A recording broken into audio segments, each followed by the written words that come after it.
Hello friends, જય શ્રી કૃષ્ણ. ધોરણ 10 English supplementary reader black બકનો ચેપ્ટર સેકન્ડ ઓ જલેબીઝ.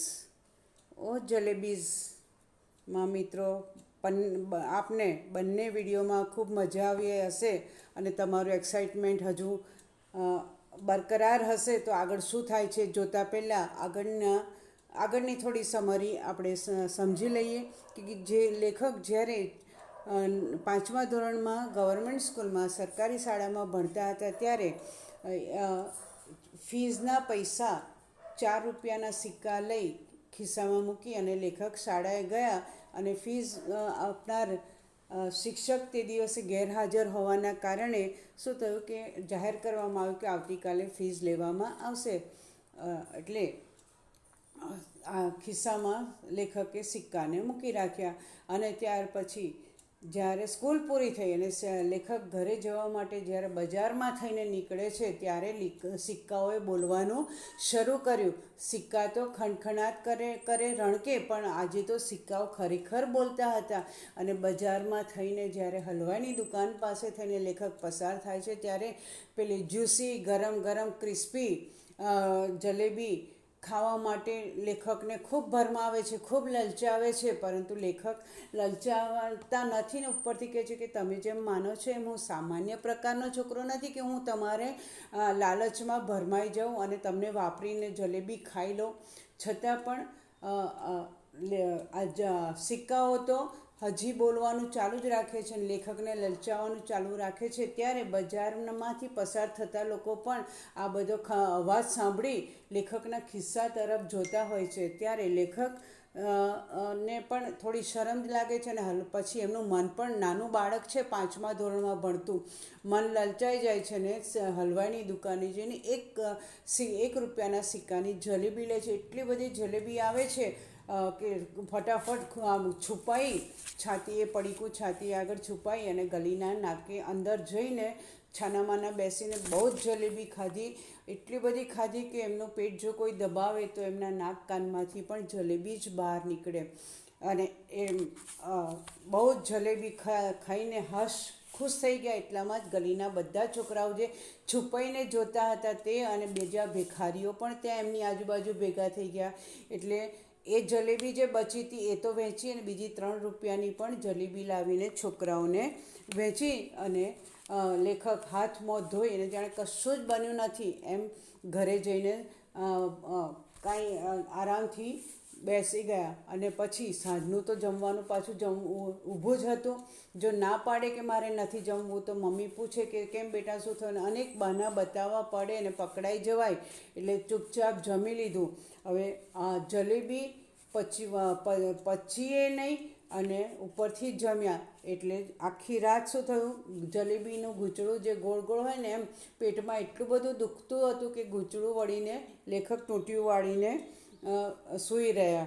અને બીજા દિવસે સ્કૂલે જાણે કશું જ નથી બન્યું એમ સામાન્ય દિવસ હોય એમ બીજે દિવસે સ્કૂલમાં ગયા. કારણ કે સિક્કાઓએ કહ્યું હતું કે તું અમને આજે વાપરી નાખ, કાલે તો સ્કોલરશીપ મળવાની છે એટલે ફીના પૈસાથી જલેબી ખાઈ લે અને સ્કોલરશીપના પૈસામાંથી ફીસ ભરજે. એટલે લેખક તો નિરાંતે કે ચલો આજે સ્કોલરશીપ મળવાની જ છે ને ફી ભરી દઈશું એમ વિચારતા લેખક ક્યાં જાય છે, સ્કૂલે જાય છે. અને ત્યારે પછી ત્યાં સ્કૂલે જાય છે તો શું થાય છે કે ત્યાં સ્કૂલમાં જઈ અને જ્યારે સ્કોલરશીપ મળવાની હતી એની જાણ થાય છે કે હવે તો સ્કોલરશીપ બીજા દિવસે મળવાની નથી અને આવતા મહિને સ્કોલરશીપની ફી મળશે. તો આ સાંભળીને લેખકનું માથું ભમવા માંડ્યું. કેમ?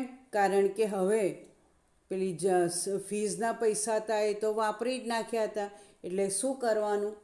ફીઝ આજે માગશે સર, આ જે ફી ઉઘરાવે છે માસ્ટર ગુલામ મોહમ્મદ ફી માગશે તો હું શું કરીશ?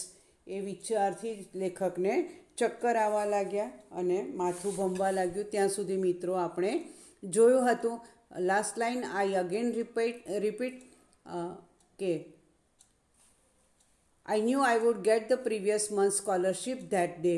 મને ખબર હતી કે હું હવે સ્કૂલ બીજા દિવસની જેમ સ્કૂલે સામાન્ય ગયો અને ખબર હતી કે અગાઉના મહિનાની સ્કોલરશીપ મને મળવાની હતી અને એના કારણે શું કે I would and once I would paid the fees without that amount, the jalebis would be completely digested. એટલે એક વખત એ રકમમાંથી જે સ્કોલરશીપની રકમ મળવાની હતી તો એ રકમમાંથી હું આપી દઉં એટલે મારા પેટમાં જે હજી જલેબી ગુડ પેટમાં દુખાવો થઈ રહ્યો છે એ પૂરેપૂરી પચી જશે. આમ લેખકને તો શાંતિ હતી. પરંતુ what happen but when I got to school, પરંતુ જેવો હું સ્કૂલે પહોંચ્યો I found out that the scholarship was going to be paid the following month. ત્યારે મને સ્કૂલે ગયા પછી જાણ થઈ કે સ્કોલરશીપ તો આવતા મહિને આપવાની છે. એટલે my head started to spin એટલે ગોળ ઘૂમવો. મારું માથું ઘૂમવા લાગ્યું, ભમવા લાગ્યું. હવે અહીંયા આપણને એક ક્વેશ્ચન પૂછ્યો છે, what would be your advice અથવા એડવાઇસ ટુ ધીસ બોય નાવ. તમારે આ છોકરાને શું સલાહ આપવી છે, એટલે કે તમારી શું સલાહ છે, શું સલાહ એ you have to think about that. અહીંયા આપણે કોઈ લખવાનું નથી પણ તમારે વિચારવાનું કે હવે આ છોકરાએ શું કરવું જોઈએ. તો આગળ હવે વાંચીએ હવે શું થાય છે. રિયલ એક્સાઇટમેન્ટ હવે શરૂ થશે. Master Ghulam Muhammad announced that the fees would be taken during the recess. હવે જે ફી ઉઘરાવતા હતા એ ટીચર માસ્ટર ગુલામ મોહમ્મદે જાહેર કર્યું કે ફીસ રિસેસ દરમિયાન લેવામાં આવશે. અત્યારે તો ક્લાસીસ ચાલુ કરી દઈએ. એક દિવસ કે ટીચર ગેરહાજર રહે એટલે એનો કોર્સ બાકી રહી જાય એટલે કે રિસેસમાં લઈશું. વેન ધ રિસેસ બેલ રેંગ, હવે રિસેસ બેલ જ્યારે પડ્યો તો શું થશે. ફીસના પૈસા જ્યારે માગશે સર તો શું કરીશ. તો એણે શું કર્યું, when the recess bell રેંગ I left the school and walk on and on. જેવો રિસેસનો બેલ પડ્યો હું સ્કૂલમાંથી નીકળી ગયો, ત્યાંથી રવાના થઈ ગયો અને વોક ઓન એન્ડ ઓન એટલે ક્યાંય સુધી ચાલ્યા જ કર્યું. ક્યાં જવું નક્કી જ નહોતું. હવે કોઈ કારણ કે ના ઘરે જાય તો પૂછે કે કેમ વહેલો ઘરે આવ્યો, એટલે શું કરવું એમ વિચારતો ચાલ્યા જ કર્યું. Finally I reach the railway station. અને છેવટે આખરે હું ક્યાં પહોંચ્યો, ચાલતો રેલવે સ્ટેશન પર પહોંચ્યો. અને ત્યાં જઈને શું કર્યું, I started praying to Allah Miyan. હવે કોઈ જ આરો ઓવારો ન હોય, કોઈ સહારો ન હોય ત્યાં આપણે કોને યાદ કરીએ, ભગવાનને જ યાદ કરીએ. એટલે રેલવે સ્ટેશન પહોંચ્યા પછી મેં અલ્લા મિયાની પ્રાર્થના, એટલે કે આપણે પ્રાર્થના કહીએ અને આ લોકો બંદગી કે એ લેખકે શું કર્યું, અલ્લા મિયાની બંદગી કરવાની શરૂ કર્યું. શું કહે છે ભગવાનને, અલ્લા મિયાને બાળક શું કહે છે જસ્ટ ધીસ વન્સ સેવ મી. ફક્ત આટલો જ વખત ભગવાન મને બચાવી લો, અલ્લા મિયા મને આટલો એક વખત બચાવી લો. અત્યાર સુધી મેં તમારી પાસે કશું જ નથી માગ્યું અને પછી હું ભવિષ્યમાં પણ નહીં માગું. આટલું એક વખત મને બચાવી લો. ઓર્ડર આ ફરિશ્તા to pass by and drop just ₹4 in my pocket. તમે તમારો કોઈ ફરિશ્તાને હુકમ ફરમાવો અથવા હુકમ આપો. શું હુકમ આપો કે to pass by and drop just ₹4 in my pocket. હું અહીંયા ઊભો છું, સ્ટેશને આવ્યો છું તો મારી પાસે બાજુમાં થઈને તમારો ફરિશ્તા અથવા તમારો દેવદૂત પસાર થાય અને મારા ખિસ્સામાં ₹4 મૂકી દે. મારી પાસેથી પસાર થાય અને ₹4 મારા ખિસ્સામાં મૂકી દે. હું શું કરીશ, હું નહીં જોઉં. હું જોઈશ નહીં. I promise I will use them and only to pay my fees and not to eat jalebis. અને હું એ પૈસા જ્યારે ફરિશ્તા સરકાવી જાય ત્યારે હું જોઈશ તો નહીં. એટલે મનમાં એ કહે છે કે હું જોઈશ નહીં, હું આંખો બંધ રાખીશ ભગવાન કોઈ દેવદૂતને મોકલો મારા ખિસ્સામાં 4 રૂપિયા મૂકી જાય અને એ પૈસાથી હું શું કરીશ, આઈ પ્રોમિસ. ટુ પ્રોમિસ એટલે વચન આપવું. હું આપને વચન આપું છું કે આઈ will use them only to pay my fees.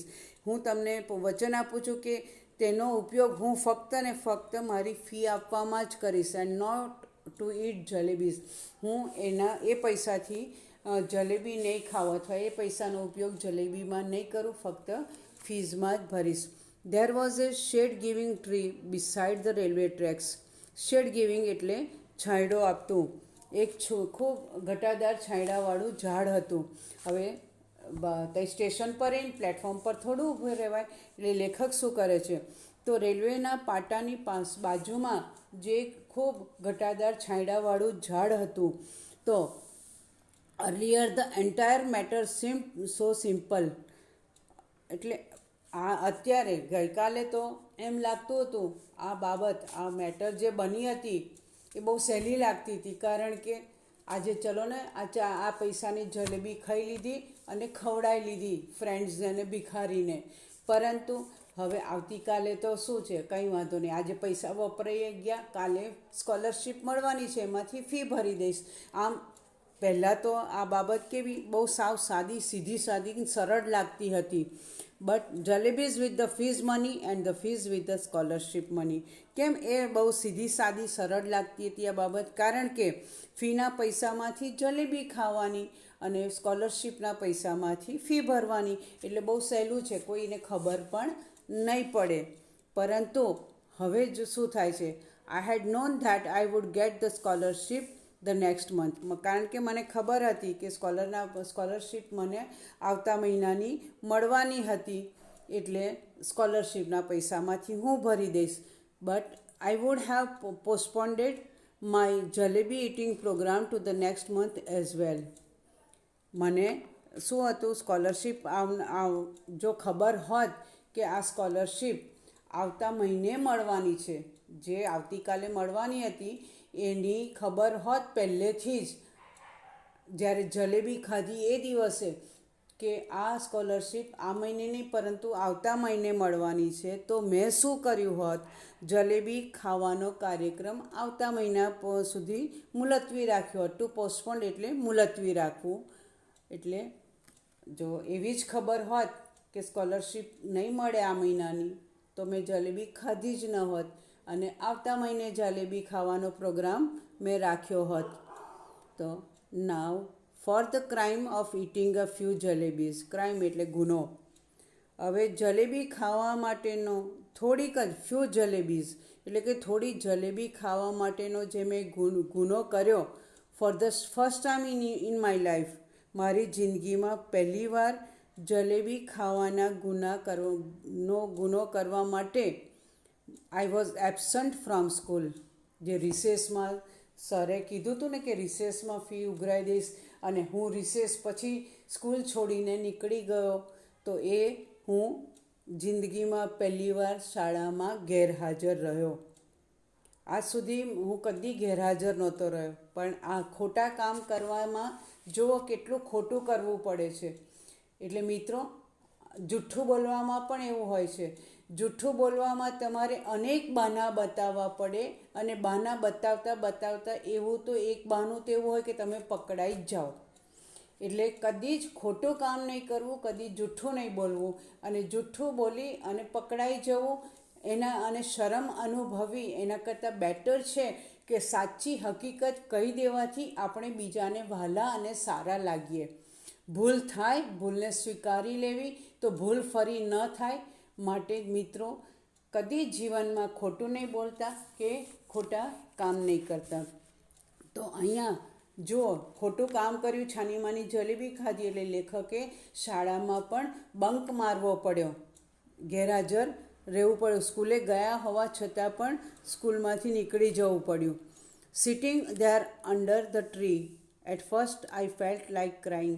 હવે જે પાટાની બાજુમાં, રેલવે ટ્રેકની બાજુમાં જે ઝાડ હતું, ત્યાંની હવે આખો વખત તો ત્યાં પ્લેટફોર્મ પર રહેવાય નહીં, એટલે ટ્રેકની બાજુમાં જે ઝાડ હતું ત્યાં એ ઝાડ નીચે હું જઈને બેસી ગયો અને મને રડવું આવવા લાગ્યું. હું રડું થઈ ગયો કે હમણાં રડી પડાશે. એક તો બે વસ્તુ કે પૈસા વાપરી નાખ્યા એ ખોટું કામ કર્યું, અને બીજું સ્કૂલમાંથી બંક મારવો પડ્યો, એ બીજો ગુનો કરવો પડ્યો. માટે લેખકને મનમાં ખૂબ પશ્ચાતાપ થતો હતો, અને એમનો કોન્શિયસ પોતાનો શું છે, કોન્શિયસ એટલે કે આપણો અંતરાત્મા ખોટું કર્યાનો એમને અહેસાસ થતો હતો, એટલે રડું થઈ ગયા લેખક. Then I felt like laughing when it struck me that the tears I was shedding were not tears but drops of jalebi syrup. હવે then I felt like laughing, પછી મને હસવાનું મન થઈ આવ્યું. કેમ? When it stuck me that the tears I was shedding were. ક્યારે હસવાનું મન થઈ આવ્યું? કેમ કે ટુ સ્ટ્રક એટલે કે અચાનક શું થવું, કંઈક આમ જાણ થવી. અચાનક મારા મનમાં એક સ્ટ્રાઇક થઈ. શું સ્ટ્રાઇક થઈ? કે મારી આંખોમાંથી જે આંસુ નીકળી રહ્યા હતા, તો એ શું હતા? The tears I was shedding were. મારી આંખોમાંથી જે આંસુ નીકળી રહ્યા હતા were not tears but drops of jalebi syrup. તો એ જે ટીયર્સ આંસુ નીકળી રહ્યા હતા એ શું હતા? આંસુ નહોતા, પરંતુ જલેબીમાં જે પેલી ચાસણી મીઠી હતી ને, એ જલેબીના રસના ટીપા હતા, નહીં મારા આંસુ નહોતા. સમજ પડી મિત્રો? જલેબીમાંથી જે રસ ઝરતો હતો એ આંખોમાંથી નીકળી રહ્યો એમ લેખકને લાગ્યું, એટલે એમને હસવાનું મન થઈ ગયું કે જો મેં જલેબી જ ના ખાધી હોત તો આ મારે કોઈ આવો પસ્તાવાનો વારો, સ્કૂલમાં બંક મારવાનો, રડવાનો વારો જ ના હોત. એટલે લેખકને પોતાના પર જ હસવાનું મન થઈ ગયું. I got up from there and walked to the bazaar and waited for the school bell to ring. હવે શાળા પૂરી થવાનો સમય આવ્યો, એટલે શું કરવાનું? હવે શાળા છૂટવાના ટાઈમે જ ઘરે જવાનું ને, એટલે લેખકે શું કર્યું? હું ત્યાંથી ઊભો થયો. I got up from there, જે ઝાડ નીચે બેઠો હતો ત્યાંથી ઊભો થયો. And walk to the bazaar, અને બજારમાં થઈને શું થયો? નીકળ્યો. અને બજારમાં થઈને નીકળતા શું કર્યું? Waited for the school bell to ring. અને શાળા છૂટવાનો બેલ વાગવાની રાહ જોઈ રહ્યો.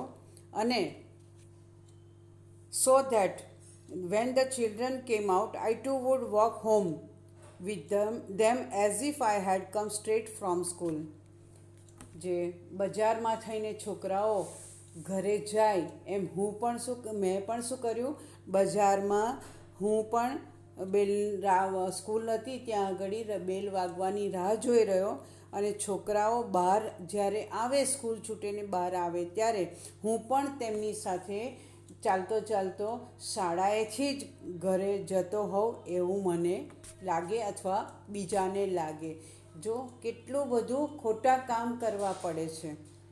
એટલે આગળ મેં કીધું ને મિત્રો, કદી ખોટું બોલવું નહીં, ખોટા કામ કરવા નહીં, અને એમાં ફસાવવું નહીં. હવે the next day I did the same thing. બીજા દિવસે પણ સ્કૂલે જવાના ટાઈમે લેખક ઘરેથી નીકળ્યા. આજે તો સ્કૂલમાં પણ ન ગયા. જે બીજે દિવસે પણ એમ જ કર્યું જે આગલા દિવસે કર્યું હતું એમ. શું કર્યું? I got dressed and left home.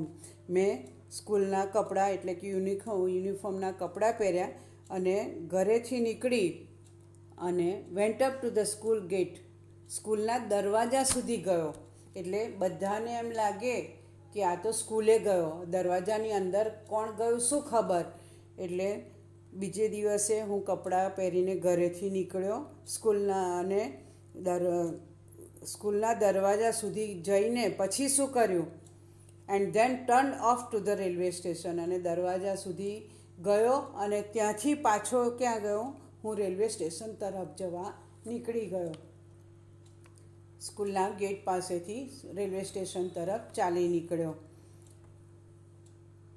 I sat and began under the same tree I sat and began to say the same prayers. ત્યાં પ્લેટફોર્મ પાસે જઈ અને પાટાની રેલવે ટ્રેકની બાજુમાં જે ઝાડ નીચે હતું એ જ ઝાડ નીચે હું બેઠો અને ફરી પાછો began to say the same prayers. ફરી પાછી એની એ જ બંદગી હું કરવા લાગ્યો. શું કરવા લાગ્યો કે હે પ્રભુ, અરે હે અલ્લાહ મિયાં, કોઈ ફરિશ્તાને અહીંયા મારી પાસેથી મોકલ અને મારા ખિસ્સામાં 4 રૂપિયા તે મૂકી દે. આઈ રિપીટેડલી પ્લીડેડ. રિપીટેડલી એટલે વારંવાર, એની એજ. ટુ પ્લીડ એટલે વિનંતી કરવી, અરજી, દયાની અરજી કરવી. અરજ કરવી કહીએ ને, અરજ. આપણા આ લોકો મુસ્લિમમાં આપણે પ્રાર્થનાની કરીએ, વિનંતી કરીએ, એ લોકો બંદગી કરીને અરજ કરે એવું કહે છે. તો અલ્લાહ મિયાંને હું વારંવાર એ જ બંદગી કરવા લાગ્યો. એ જ વારંવાર મેં અરજ કરી. શું કરી? Allah Miyan, at least give it to me today. ગઈકાલે ના આપ્યું કંઈ વાંધો નહીં. અલ્લાહ મિયાં, કંઈ નહીં, કાલે ના આપ્યું, ઓછામાં ઓછું આજે તો મને આપી દો. Today is the second day. આજે બીજો દિવસ છે. ગઈકાલે મેં તમને ખૂબ બંદગી કરી તો પણ તમે મને ના આપ્યું. કમસે કમ આજે તો મને આપી દો. આજે બીજો દિવસ થયો, મારી બંદગી સાંભળો. ધેન આઈ સેડ, પછી મેં તેમને કીધું, all right, come let's play a game. કંઈ વાંધો નહીં, તમારે કોઈ ફરિશ્તાને નથી મોકલવો તો એક કામ કરીએ આપણે. શું કરીએ? સારું, ભલે. ઓલ રાઇટ એટલે સારું, ચલો ભલે, આપણે એક રમત રમીએ. શું? Let's play a game. આપણે એક રમત રમીએ. આપણે કઈ રમત કરીએ? I will go from here two that signal. જે ટ્રેન ઉપડવાની અને અટકવા માટે જે સિગ્નલ હોય ને, હા, એ સિગ્નલ સુધી હું અહીંયાથી ચાલતો જાઉં. અને જ્યારે હું ત્યાં અહીંયાથી સિગ્નલ સુધી ચાલતો જાઉં ત્યાં સુધી તમે શું કરો? You secretly place 4 rupees under this big stone. અને સિક્રેટલી એટલે છુપી રીતે, ખાનગી રીતે તમે શું કરો? હું જાઉં ને અહીંયાથી ત્યાં સુધી, અહીંયા જે હું પથ્થર મૂકું છું એ તમે છુપી રીતે પેલો જે પથ્થર મૂક્યો છે મોટો, એ પથ્થર નીચે 4 રૂપિયા મૂકી દેજો. I will touch the signal and come back. હું શું કરીશ?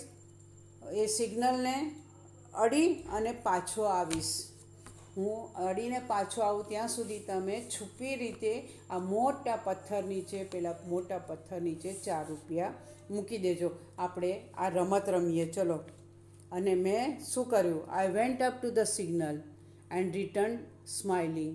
અને એમ વિશ્વાસ છે, લેખકને કેટલો બધો વિશ્વાસ છે કે હું અહીંયા જે અલ્લાહ મિયાંને બંદગી કરું છું તો ઈશ્વર મારી બંદગી, અલ્લાહ મિયાં મારી બંદગી સાંભળશે જ. એટલે મેં શું કર્યું? હું સિગ્નલ સુધી જઈ અને હસતા હસતા પાછો આવ્યો. I went up to the signal. હું સિગ્નલ સુધી ગયો એન્ડ રિટર્ન, ત્યાં જઈને કે પાછો આવ્યો. કેવી રીતે? સ્માઇલિંગ એટલે હસતો હસતો પાછો આવ્યો કે ઈશ્વરે અલ્લાહ મિયાંએ ત્યાં પૈસા પેલા મોટા પથ્થર નીચે મૂક્યા જ હશે. Finally after saying Bismillah, finally એટલે અંતે મેં શું કર્યું? આખરે બિસ્મિલ્લા કહી અને મેં પથ્થર ઊંચક્યો. ટુ લિફ્ટ એટલે ઊંચકવું. બિસ્મિલ્લા કહી અને when I lifted up the rock, એ મોટો પથ્થર જે હતો ને, એ બિસ્મિલ્લા કહી અને મેં ઊંચક્યો એ પથ્થર. તો ત્યાં શું થયું? આ બિગ હેરી વોર્મ ગોટ અપ. હેરી એટલે પેલા રૂંવાટીવાળું, વાળવાળું, અને મોટા વાળ હોય ને એવું મોટા વાળવાળું વોર્મ એટલે કે જીવડું ઊભું થયું. જેવો પથ્થર ઊંચક્યો તો પથ્થર નીચેથી મોટા લાંબા વાળવાળું જીવડું ઊભું થયું. આઈસ્ક્રીમ એન્ડ રેન અવે. અને આ બાળક છે, આવા જીવડાને જોઈને અને અચાનક જ જીવડું ઊંચું થાય એટલે બીક લાગે, એટલે ટુ સ્ક્રીમ એટલે ચીસ પાડી. અને મેં શું કર્યું? ચીસ પાડી અને ત્યાંથી હું દોડી ગયો. હવે શું કરવું? અલ્લાહ મિયાંએ મારી બંદગી ના સાંભળી. હવે તો શું કરવું પડશે? ઘરે સાચી હકીકતની જાણ કરવી જ પડશે. એટલે લેખક જાણ કરતાં પહેલાં ક્યાંથી જાણ થઈ ગઈ એ આપણે જોઈએ. આઈ વોઝ કોટ, હું પકડાઈ ગયો, કારણ કે the report of my absence had reached home. ગઈકાલે બપોર પછી પણ હું ઘરે સ્કૂલમાં નહોતો અને આજે પણ ગેરહાજર હતો. એટલે હું શાળામાં ગેરહાજર હતો એ મારી ગેરહાજરીની નોંધ અથવા ગેરહાજરીની ખબર ઘરે પહોંચી ગઈ કે તમારો દીકરો શાળામાં આવ્યો નથી. એટલે હું પકડાઈ ગયો. It's useless to describe what happened after that. To describe એટલે વર્ણન કરવું, યુઝલેસ એટલે વ્યર્થ. હું પાછો નિત્યક્રમ મુજબ સ્કૂલે બજારમાં ગયો, છોકરાઓ સ્કૂલમાંથી છૂટ્યા એમની જોડે જોડે ઘરે ગયો અને ઘરે તો મારા જતાં પહેલાં જ મારી ગેરહાજરીની ખબર પડી ગઈ હતી. એટલે પછી તો પછીનું શું બન્યું, ઘરે મારી ગેરહાજરીની જાણથી એ પછી શું બન્યું એનું વર્ણન કરવું તો વ્યર્થ જ છે. ખબર પડી કેમ? Useless to describe what happened after that. ઘરે ગયા પછી તો શું થયું હશે મિત્રો, તમને ખબર જ હશે. કેવી લેવાઈ જાય મમ્મી પપ્પા, કેવા લડે, કંઈ એવા મમ્મી પપ્પા હોય લડીને ચૂપ રહી જાય, કેટલાક એવા હોય કે માર પણ આપે. તો શું થયું હશે એનું વર્ણન કરવું અહીંયા બધું નકામું છે એમ લેખકને લાગે છે. What might have happened at home and school after this. હવે આ પછી ઘરે પણ શું બન્યું હશે અને ત્યાર પછીના બીજા દિવસે જ્યારે લેખક શાળામાં ગયા હશે શું બન્યું હશે. તો ચાલો આપણે જોઈએ મિત્રો. વેલ, વોટ એવર હેપન્ડ, અહીંયા સ્પેલિંગ HAPPENED હેપન્ડ છે. વોટ એવર હેપન્ડ, ભલે જે કંઈ થઈ ગયું તે થઈ ગયું. But up to the 7th or 8th standard I kept wondering if Allah Mia had sent me 4 rupees that day, what harm could it have possibly caused anyone. હવે ત્યાર પછી ભલે હવે તો જે થઈ ગયું હવે છોડી દો, પણ પછી લેખકે શું કર્યું? But up to the 7th or 8th standard, પરંતુ 7મા કે 8મા ધોરણ સુધી મને આ જ વિચાર આવતો રહ્યો. શું વિચાર આવતો રહ્યો? આઈ કેપ્ટ વન્ડરિંગ, મને શું થતું હતું? નવાઈ લાગતી હતી કે if Allah Miyan had sent me 4 rupees that day, જો ઈશ્વરે મને તે દિવસે 4 રૂપિયા મોકલી આપ્યા હોત, what harm could it have possibly caused anyone. તો હાર્મ એટલે નુકસાન. તો ઈશ્વરે અથવા અલ્લા મિયાએ મને જો તે દિવસે 4 રૂપિયા મોકલી આપ્યા હોત તો કોઈનું શું નુકસાન થયું હોત? અલ્લા મિયાનું તો ન થાત કશું નુકસાન, પણ બીજા કોઈનું શું નુકસાન થવાનું હતું? હું તો બચી જાત ને. એમ એને નવાઈ લાગ્યા કરતી હતી. અને એ પીછો, આ વિચારોનો પીછો એમને ધોરણ 7મા અને 8મા લેખક આવ્યા ત્યાં સુધી આ વિચારોનો પીછો એ છોડતો ન હતો. It was only later that I came to the conclusion that if Allah Miya were to provide all we ask for, એટલે કન્ક્લુઝન એટલે નિષ્કર્ષ. It was only later that I came to the conclusion. અને સમય જતાં ધીમે ધીમે હું નિષ્કર્ષ પર આવ્યો કે if Allah Miya were to provide all we wish for, જો આપણે જે ઈચ્છા રાખીએ એ બધી જ ઈચ્છા આપણી અલ્લા મિયા પૂરી કરે તો શું થાત? Then even today man would be living in nest like crows. તો અલ્લા મિયા જો આપણને માગેલું બધું જ આપે તો આપણે પણ શું કરે થાય? માણસની બદલે કાગડાની જેમ માળામાં રહેતા હોત. પછી મહેનત જ ના કરવી પડી હોત ને. ભગવાનને બસ માળામાં બેસી પ્રાર્થના કરવાની, મારે ખાવું છે, મારે નવા કપડાં જોઈએ છે. તો આ અલ્લા મિયા જો બધાની ઈચ્છા પૂરી કરે તો મનુષ્ય બદલે શું કાગડાની જેમ માળામાં રહેતો હોત. And he would not have learn the art of making jalebis. અને જલેબી બનાવવાની કળા પણ મનુષ્ય ન શીખ્યો હોત. બરાબર ને? જલેબી બનાવવાની કળા ક્યારે શીખવી પડી? આપણને જે જોઈતું હોય એ મળી રહે એના માટે. ખાવી છે જલેબી તો જલેબી બનાવવા માટે શીખવું પડે.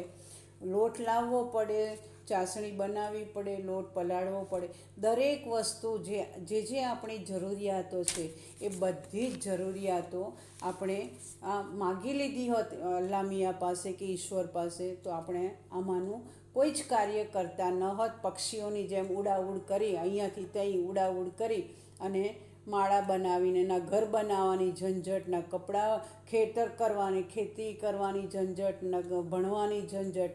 બસ ઉડાઉડ કરીને ભગવાન મને આપ, ભગવાન મને આપ, ખાવું છે ખાઈ લીધું, બસ. તો કશી જ જરૂર પડત નહીં. તો મિત્રો, આ પાઠમાંથી આપણે એક જ બોધ લઈશું કે જીવનમાં ગમે એટલી મુશ્કેલી આવે, કદી ખોટું ના બોલવું અને કદી ખોટા કામ ન કરવા. કારણ કે ખોટા કામ કરવામાં આપણે અનેક બહાના બતાવવા પડે છે ને છેવટે આપણે એમાં પકડાઈ જ જઈએ છીએ અને એનો અંત ખરાબ જ આવે છે. તો મિત્રો, આપણે સારા બનવું અને કોઈની લાલચમાં ભરમાઈ ન જવું, એ આ પાઠમાંથી આપણે શીખ મેળવીશું. મિત્રો, નેક્સ્ટ ત્યાર પછીનો લેસન સ્ટોરી ટાઈમ એ આપણે નેક્સ્ટ વિડીયોમાં જઈશું. Till then we are signing off right now. Have a nice day. Enjoy the day. Stay safe, stay healthy. By.